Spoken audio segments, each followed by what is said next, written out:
Indian Railways is the world's largest employer.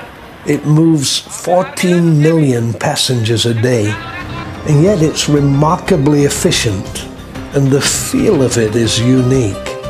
I always get a good feeling when I'm on a train here. I've met many interesting people and had many fascinating conversations. Having said that, the getting on and the getting off is always a traumatic experience. The third-class crowd eagerly seeking the best seat, or maybe that should be a seat. The quest for the right platform, which usually entails traversing the tracks at a height.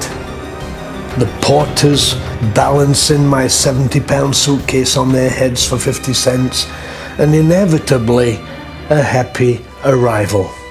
So that's it. We came, we saw, and we were conquered by a beautiful land and a beautiful people.